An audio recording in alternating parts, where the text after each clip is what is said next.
Okay.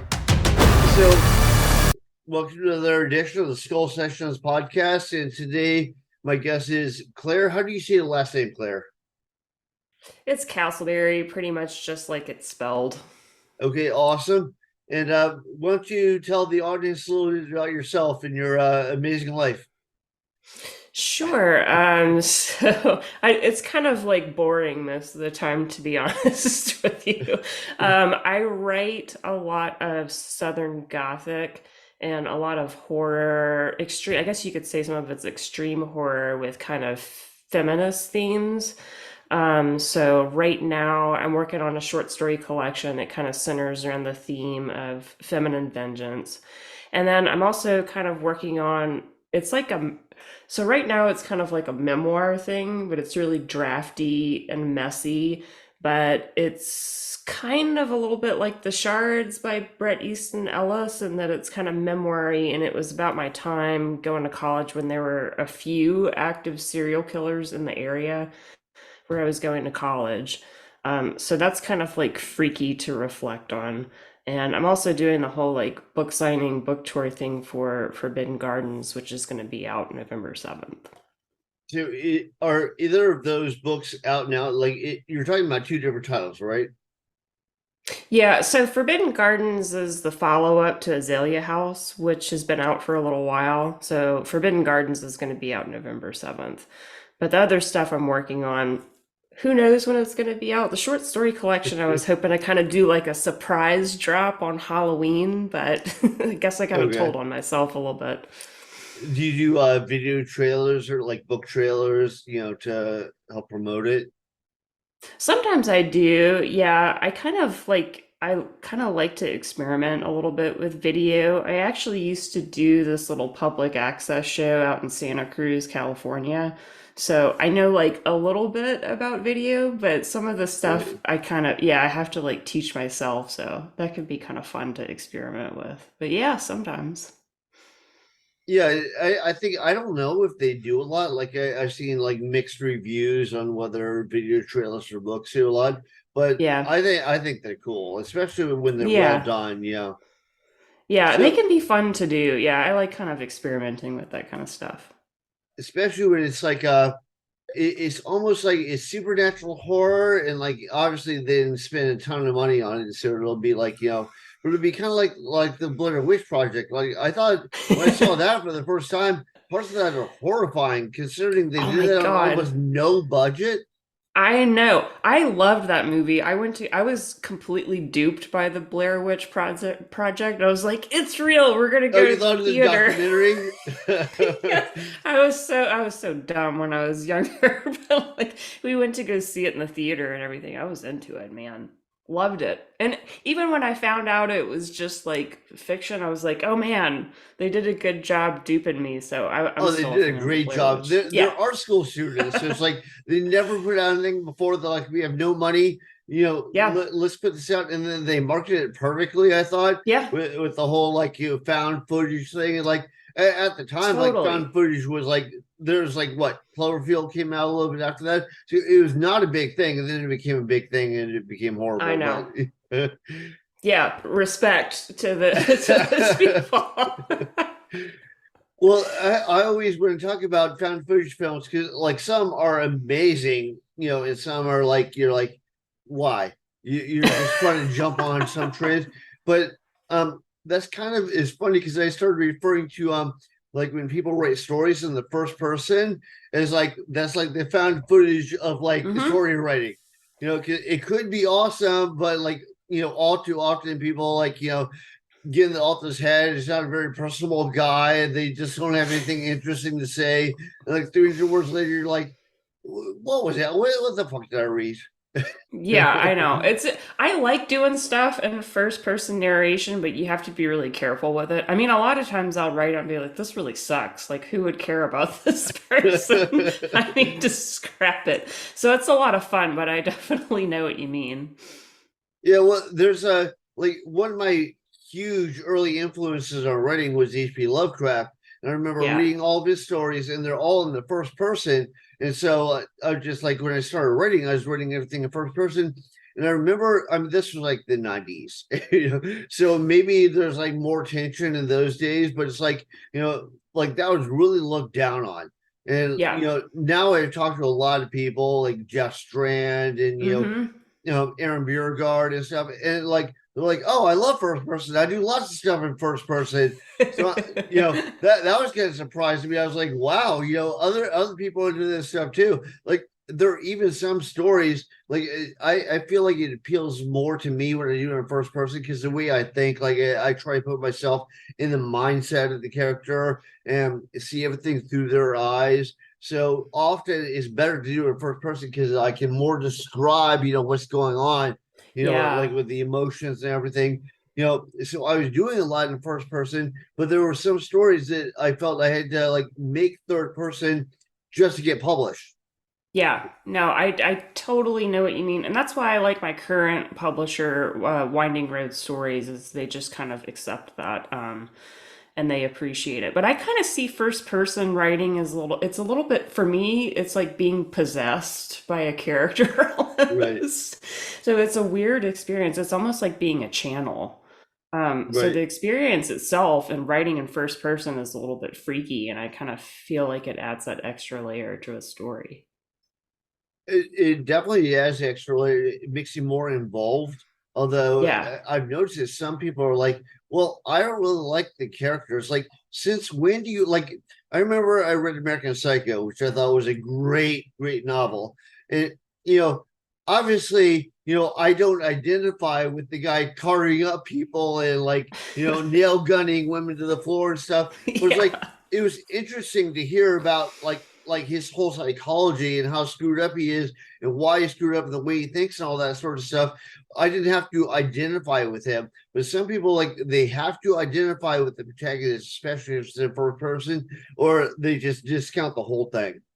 I know what you mean. I don't have to identify with anybody in a book, and I kind of like unreliable narrators, and that's one of the best ways to do that is first person. I love Bret Easton Ellis, and almost, I mean, I think everything that he's written is in first person. Correct me if I'm wrong. There might be some other viewpoints, but he pulls it off, man. He Yeah. can drag you Well, right into I the know he did story. Less Than Zero, and then he was like the critic's darling after that. And then Yeah. did American Psycho, and they're like, "What is wrong with you?"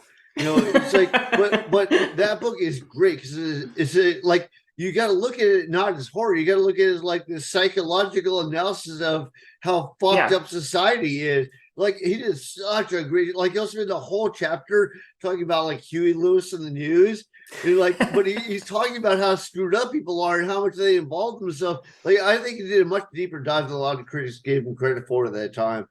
I know. Yeah, I felt like that was just kind of unwarranted. And Lesson Zero had some crazy stuff in it too. There was like the whole snuff film and the drugs and, kids running Oh, around but LA that's doing okay. stuff. Nail gunning people on the floor is not okay. So, Oh, right. Yeah. Yeah. You can't do that. You can have all the other stuff, but no nail guns. so it can be totally fucked up, but as long as it doesn't go into like certain horror elements, then it's Yeah. okay. Right. It's kind of strange that way. But all right, so let's get back to you for a moment. So what got you started in this whole thing? Like that's kind of like the thing you have to ask everybody. But what gets them started? People are like, oh, did you always do this as a kid? So I'm not asking you that. I'm just asking you like what sparked your interest. You know, So this all of this came from my parents built like a neighborhood bar in front of our house. It's separated by a lot of woods and like swamp, but you can walk down there from my childhood home. So they had a bar when I Where was is a that? Where's your kid. childhood home? It's in Port Vincent, Louisiana, right outside of Yeah, Port okay. Vincent, Louisiana. You So said it's like swamp, so that's exactly what I was yeah. thinking. Yeah. Yeah, definitely swamps of Louisiana. So, the bar was like a fascinating thing for me as a kid because you could always hear the jukebox playing and, There was a lot of activity. So I used to sneak down there when I was a kid and spy on the customers through these like bullet holes in the wall while my mom was down there working. And that went on for There a were little bullet holes while. in the wall. There were bullet holes in the wall. What kind of place was this? It was kind of like a neighborhood bar, but then it kind of evolved into like a wild place for a little while where like bikers and people would hang out and, unsavory people. But the bikers were like the good guys. They would kind of like escort the crazy people out. So I don't know exactly like how these particular bullet holes got to the wall, but my mom did shoot a guy in the foot one time. That's So awesome. yeah, This gangster. she was kind of an interesting character. So, believe it or not, my love of horror kind of spawned out of this because I was reading during that time, but I would like finish books and get bored and go down to the bar and like spy through the little holes and see what the patrons were up to. Right around that time is when a little video store opened up down the road. So my mom started taking me to the video store and we would rent, you know, videotapes, and she would spend time with me and we would watch these things together before she would go to work. So she did that to kind of keep me away from the bar and keep me out of trouble. Was it to keep you from So drinking or from dating anybody there, or I like you? think I think because I was a little kid, she was like, "Oh my God, I don't want you to see this stuff in real life. Here's like the fictionalized stuff." So yeah, it was great. We watched like Night of the Living Dead together. A lot of things like the Halloween series. Matter of fact, I used to crouch behind my dad's chair while they watched a lot of these movies late at night. And then there was one night I remember very, very vividly, they rented and brought home Halloween 2. And I screamed when Michael Myers came down the hallway and like stabbed the nurse and lifted her up. I just thought that sticks out in my mind until this day. It was just wild. So it was right around that time I got super, super hooked on all that stuff. And it was in the 80s when all this wonderful stuff was coming out on How VHS. old were So you at this time? the Michael Myers thing, I might have been about 4 or 5, something like that. Starting early, yeah. Yes. Yeah. And then it just became like an addiction. And the people who own the video store were just fantastic. And they just kind of fed the need, anytime something interesting would come out, I would request the VHS and they would try to get it for me. So coming from like a little tiny swamp town in the middle of nowhere and having access to that stuff was just, it was Oh, it was fantastic. great, yeah. Yes, I so was in great. I was in like kind of like southern Florida, but like Gainesville, Florida is like, it's kind of like a poor community, but they had a lot of indie writers and authors and stuff, and they worked at comic shops and bookstores. And I felt that was great because you could go and get inspiration and people into it. There weren't like it seems like back in those days there weren't that many people into it, but the Yeah, people that were into it were super into it. yeah. So like you could go to a video store, you could go to like a comic store or a bookstore, and like the people at the counter were like, "Oh wow, you're into the same thing I am," and they're like, over the top willing to help you. It kind of seems like a lot of this. I mean, maybe I'm getting old, so I'm like seeing things through colored lenses, but it seems like a lot of that's gone away. Yeah, I know what you mean. It's kind of hard to describe, but the landscape's changed quite a bit. And, Stephen King is kind of like a multi-generational author now. A lot of younger people are getting into him, so the world of horror is not small anymore. It's huge. As I guess we saw at StokerCon. StokerCon was bumping, man. Yeah. Tons of people there. Well, especially it's funny because like you'd be on the main floor, you'd be like, okay, well, it's it's not like crazy busy, but there are people here. But then you go to the seminars and they're packed. I You know, know. Yeah. Yeah. Those seminars got toasty. It was warm in there. yeah. Well, it was kind of cool because like there were a lot of questions or it seemed like there's a lot going on, so it was Yeah. fun. But Yeah. It was very involved. I enjoyed it. I remember Stephen King like back in the day. like I'm dating myself, but I remember like in the like late 80s, early 90s, he was kind of looked down on. He was like he even described himself as like the McDonald's of like of writing, but it's like burger and fries and writing. Like I think he has some great ideas and he it really has great characters. I mean, he has a little trouble ending stuff sometimes, but Yeah. he often has like, you're like, that's a great concept, and then he has very realistic characters. I think that's one of his strengths is like the realism of his characters. But like I said, he didn't back in those days, he didn't get any respect whatsoever, even though he's a best-selling author. Yeah. Yeah, that's really interesting. Horror's finally, I think, getting of the respect that it deserves, but he was looked down upon because it was not literary or Right. Oh something like yeah, that. And yeah. it's like, not Well, everyone I think horror in wants general that. was kind of looked down on in those Yeah. days. Like I know that Poe died in a gutter. Like he had no money. Like Lovecraft, he had cancer. He didn't go to the hospital for 4 months because he's so broke, and like he died Yeah. poor. I mean, both those people would be multi-millionaires in these days. But it is what it is. You're famous after you're dead. Yeah. Yeah, it's fascinating to see how it's changed over the years.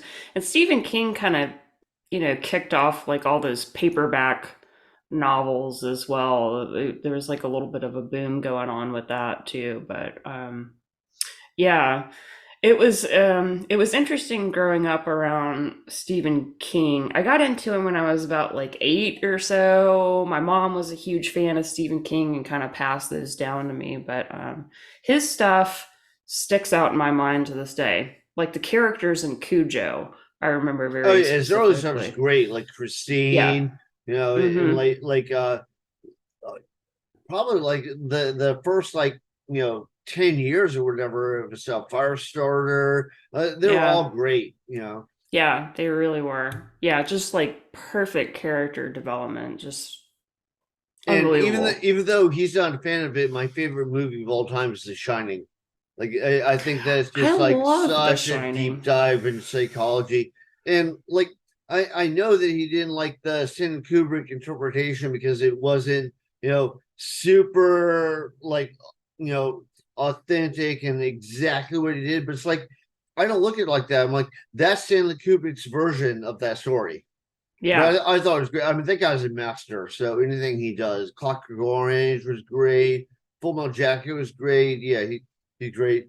But so when did you first start putting stuff out there? Like when did you first start getting like stuff in like short story collections or like in novels or whatever?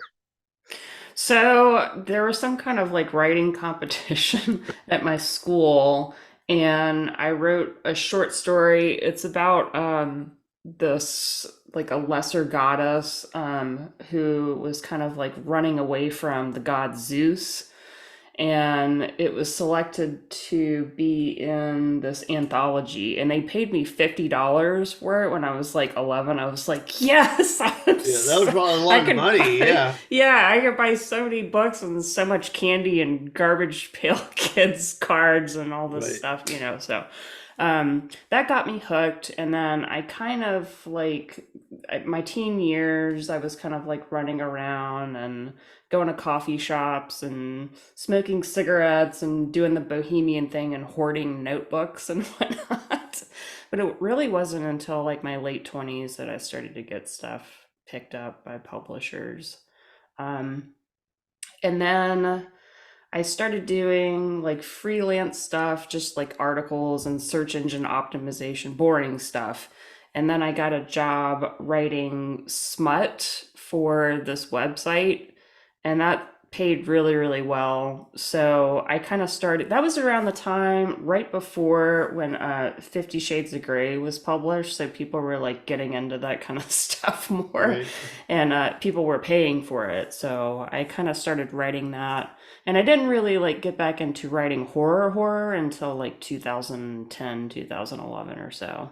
And then my first kind of break in was the Big Book of Bizarro that I had a Okay. short story included in. And then kind of like sporadic stuff from there. I was working as a librarian for a while and keeping busy and traveling and whatnot, but things kind of slowly started picking up. So is that what you do now? You're like a full-time author and you like work on writing? Yeah, so like my day job is ghostwriting. I do a lot of like ghostwriting kind of smut romance type stuff. I also work Is there a big market on sporadically. that stuff? Like Yeah, I know there there's a whole still is. Daniel Steele, like like Fabio, This stuff is like a little spicier than that. So like the stuff that again, I I'm write dating kind of has myself. Oh, I know what you mean. I'm dating myself too. The stuff that I write is like a little bit spicier. It usually has like kink themes or something like that. So I Okay. stay pretty busy. Like I remember I put an anthology recently, and I remember Patrick C. Harrison put something in there, and the thing he put in, like it's I don't want to give you any spoilers, but it's like this woman has like a guy in a dog outfit and like acts as her dog, but it's like yeah, it's like this crazy. It's like of course everything turns bad because it's a short horror story, but yeah, Yeah, it's like wow, that's really over the top from what used to come out. Like it didn't shock me, definitely. but I was just like, yeah, that's a bit more than what used to come out. But then Oh, for again, I sure. don't really read that sort of stuff as much. I read a lot of sci-fi and a lot of Yeah, horror, and I always have. So it's like I just don't find that stuff as interesting. Like especially in like sci-fi and horror. I love the creatures like yeah. like Pumpkinhead or like Frankenstein's monster, which is actually is everyone gets it wrong. Is Doctor Frankenstein and Frankenstein's monster. I know. I can't believe we're still having that discussion with people. Yeah, Well, I love that I've stuff loved the too. And movies. yeah, oh yeah, yeah, for the movies for sure. Oh yeah, it's unbelievable how much that gets screwed up. Yeah, I enjoy all of that stuff too. And sometimes I'll kind of like cross-pollinate sex and horror and a lot of my stuff, but a lot of times I'll kind of end up with the psychological supernatural themes, and there's kind of a lot of demon possession going on in my books as well. And I think that's the kind of stuff that freaks me out. So that's what I kind of end up gravitating toward in my writing. Have you seen the movie Inside? Is it a French film? Yes. Yeah, Ah ha ha, yes. there's kind of like a couple French films swept in. Everybody was talking about them. It was like the revolution of French filmmaking and stuff. Yeah. And like it was Martyrs, it was Inside, and what was the other one? It basically I thought it was like Texas Chainsaw Massacre, but in France. So Oh, I like, know what you're talking about. Shoot, what is the name of that movie? but I We'll didn't think think. of it after we finish Yeah, I'm recording. sure the minute the podcast is over, I'll be like, "Oh, that was a movie." Yeah, but Oh, I it's not thought High Tension, is it? no, it's not. I saw High Tension too. No, it's Yeah, not High that one was Tension. French. Um, but Martyrs and Inside I thought were really strong. Me You know, too. and Loved those. did you see Audition? Yeah, loved that one too. It was freaky. Would that be kind of more along the lines of what you write, like the Inside Audition, or is it like even more Yeah. supernatural than that? Yeah, I took a lot of, I guess, like atmospheric clues from Inside. There's another movie that's just I can rewatch this movie again and again. It's Possession from 1981. Huge fan of that. I love the atmospheric dichotomy of the space that they used, and it was just kind of like an unsettling movie all around. So heavily influenced by that one as well. Okay, so going back to like what you put out, you said like in 2011, that's when you started like really focusing on getting your horror rating out. Before that, Yeah. did you just get short stories out? And that's when you're like, I need to put like longer editions out, or what was your thinking? Yeah, so I was kind of writing just to kind of dip my toes in after a little bit of an absence. And a lot of it was just kind of like smut, erotica, kind of like BDSM, kinky stuff. And around that time, I was working at a library out in California, and Norman Partridge, I'm not sure if you're familiar with him, but he wrote Dark Harvest, and Oh there's a yeah, movie coming out October 13th based on the book. my If memory's not the greatest, but I know what you're talking about. Yeah. Yeah, yeah. Hmm. So I met him, and eventually we started kind of talking about horror and whatnot. And he said, "Well, you write, you're into horror movies. You need to kind of give this a go and just see where it takes you." So if it hadn't been for meeting him and working with him at that library, I don't know where I would be right now. Who knows? Maybe I'd still be stuck like ghostwriting smutty stuff for other people. I don't know. I'd still be a horror fan. I'm pretty much like a die-hard horror fan, but he kind of gave me a little bit of a push, so But you that might was be reading appreciated. it more as opposed to writing as much as you Yeah, now. yeah, I think so. I think so. That's very, very So since possible. your like resurgence in 2011, how much work you put out?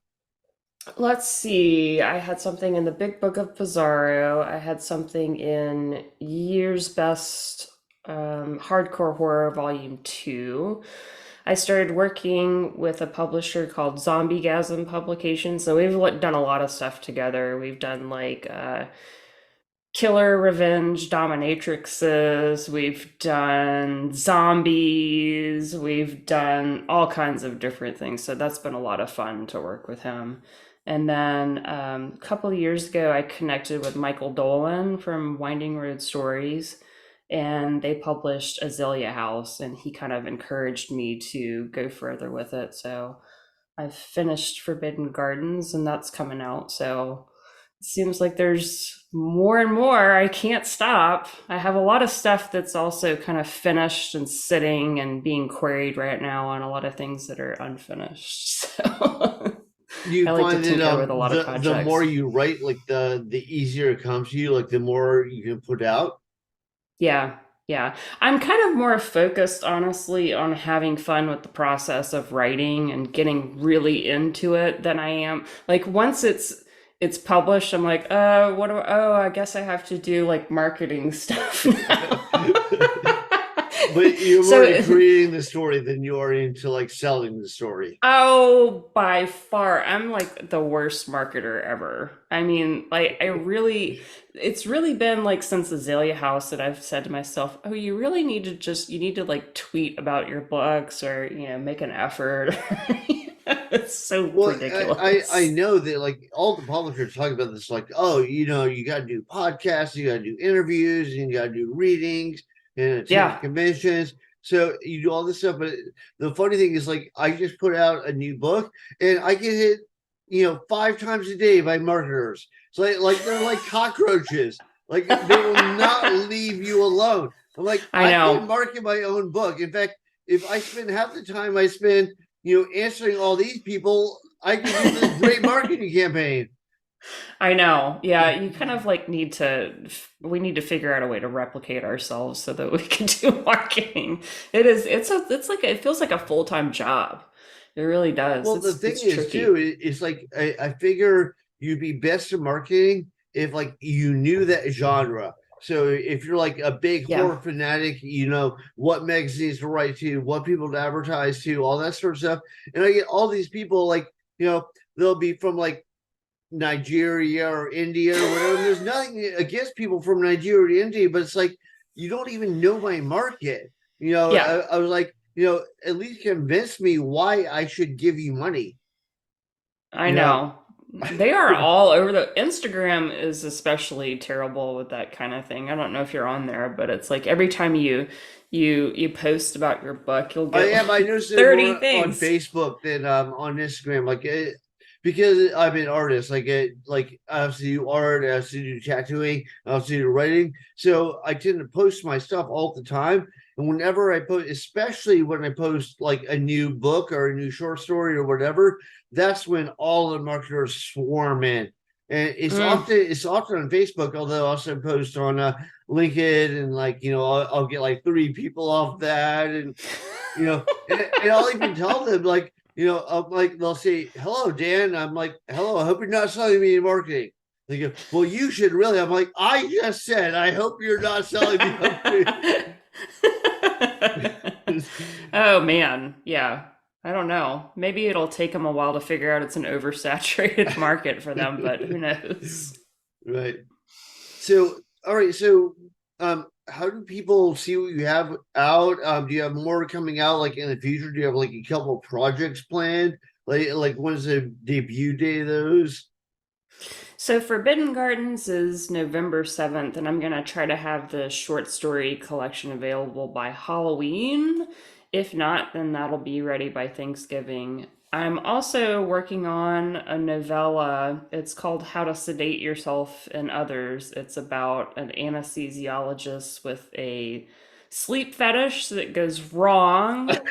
So that's gonna be. I have to let she was on your show recently, Nikki Gallegos. Yeah, yeah. Since she's an ER doctor, I have to get her to beta read that to make sure I didn't really epically screw a bunch of stuff up. But I'm hoping to release that early next Yeah, I felt year. like we had a great episode. Yeah, she was awesome. Yeah, yeah, she's a lot of fun. I got to hang out with her a little bit at StokerCon, and she's a riot. She's got a great sense of humor. Yeah, that's where I met her too, Sugar Khan. I was like, Yeah. yeah, let's do this. Like, I tried talking to him about like my podcast. You should be on my podcast. Yeah, Yeah, but oh, definitely. but and there are some people like I've noticed some people that one of my inspirations for drawing when I was growing up was Steve Bissette. He did the I don't know if you saw the early Alan Moore Swamp Things. And Yeah. and Yep. I thought they were awesome because they're like little horror short stories and they're very well illustrated. I'm like, there's no way this guy's going to respond to me. So I messaged him. He's like, yeah, I'll be in your podcast. I was like, holy shit, this is great.